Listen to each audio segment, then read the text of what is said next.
Recently, I've been having this strange thought that I keep coming back to. It's about all sorts of prehistoric fauna. I was gonna originally make this video about just dinosaurs, but that's kind of against the point. This video is about all these animals that existed, but it's also about singular individuals. And not just that, but the entire worlds that came and went before us. There is a vivid and complete history of life on this planet, and almost all of it is gone in a way we can absolutely never recover. The way we talk about dinosaurs is like we know them. Sure, there are avian dinosaurs now, but non-avian dinosaurs are total aliens to us at the end of the day. We give them names, we speculate on their behaviors, we imagine how they hunted, how they moved, how they grazed, and what sounds they may have made. With modern science, we can get pretty close to accuracy. With bone histology, trackways, isotopic analysis, these are tools that let us reconstruct diets, growth rates, and even some social structures, but that's all very broad strokes. We will never really know what it felt like to experience one of these animals, not a species in general, but the individuals. There were millions upon millions of living beings, each with its own singular thread of existence. A specific life that's made up of moments of struggle or rest or seeking food or shelter, interactions with others. We cannot recover any of those inner experiences. We can reconstruct their bones, we can analyze their footprints, we can model their ecosystems, but we cannot recover a single memory. We cannot know what one particular creature did on one particular day millions of years ago. We cannot know the full texture of its brief time on this earth. There are stories buried within the earth, and that's not just a metaphor. Actual sequences of events, choices, accidents, and moments of being that played out in full reality, and we will never, ever get to hear them. And that's what deeply unsettles me. Every living thing is the center of its own experience. You, me, your dog, your cat, your fish. Even if that experience is simple or alien to us or fleeting, it still happened. It still mattered. At least to that creature itself. Yet,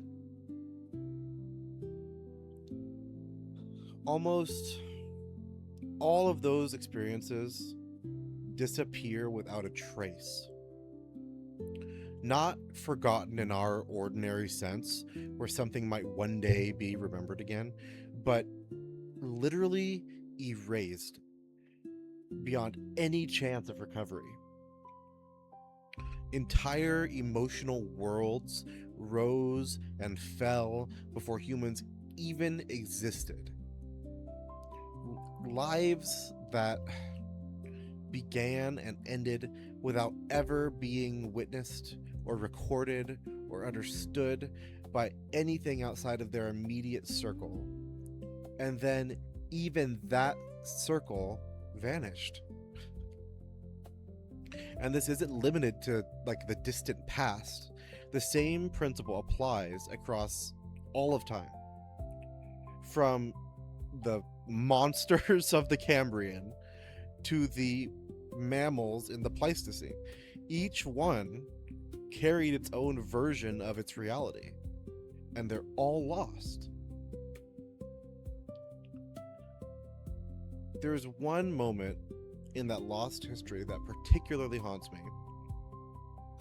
I once heard it described in a video that I watched, and this person described it so vividly well, and it's just stuck with me since I heard it.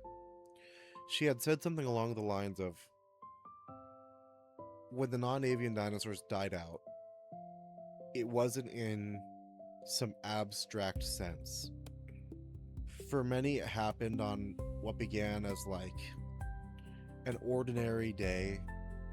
It was probably spring. Flowers were blooming, pollen was in the air, and in a river, fish were feeding normally, and then the asteroid struck. Within minutes to hours, I mean, molten glass, impact sphericals rained from the sky. Some of those fish died with those glassy beads still caught in their gills. And we knew it was spring at the time because the pollen from the spring flowers was preserved alongside the glass. That, to me, is just hauntingly beautiful. I wish I could remember who said that and like where I got that information from.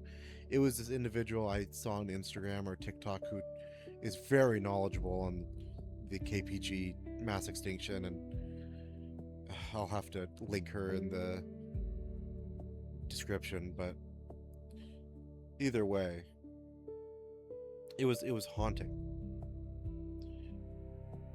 The sun would disappear after the impact for months, but more likely years. The world everything knew ended in fire, then darkness, and then silence.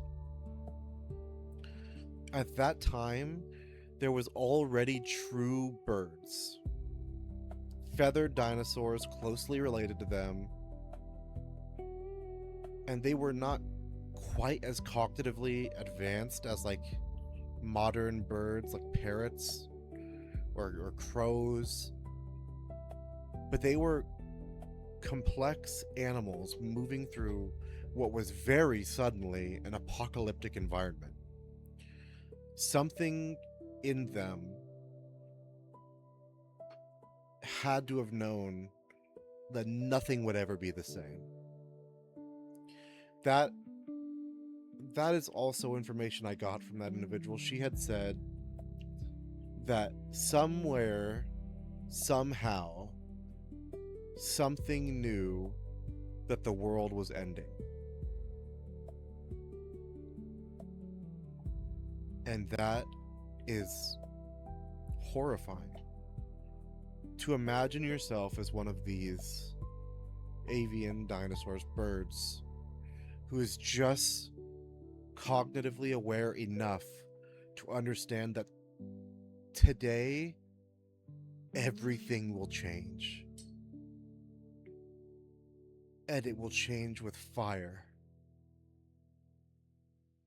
That is, there's just something that I can't fully wrap my head around, that concept.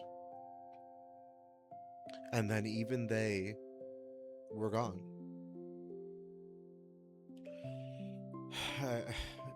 As individuals, and for most lineages entirely, their final experiences, whatever they were, are now sealed away forever.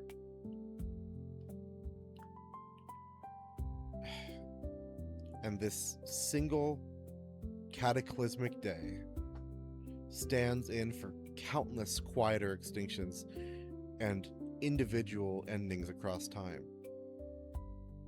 Each one carries lives that mattered intensely to themselves, and then none of them mattered to anyone at all. What makes this thought linger to me is how directly it reflects back on us, because we like to think we are different and set apart from the rest of this quote unquote natural world by things like language and culture and records. We document things we remember, we build monuments and archives and libraries, everything. But most human lives will also fade. Not immediately and not completely for everyone, but eventually. I mean, even now, billions of personal stories are unfolding every day. Every one of them is rich, emotional, deeply felt, and just innately human. That will never be fully known by anyone else. Most of us will leave behind a fragment, a name in a record, a few photographs, perhaps a story or two passed down. Maybe it'll make it a couple generations, but it'll change, or it'll just disappear, and it'll be just silence.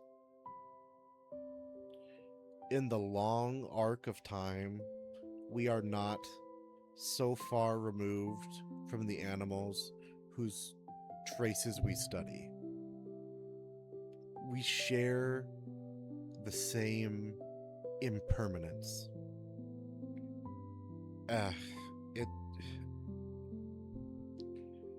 I don't.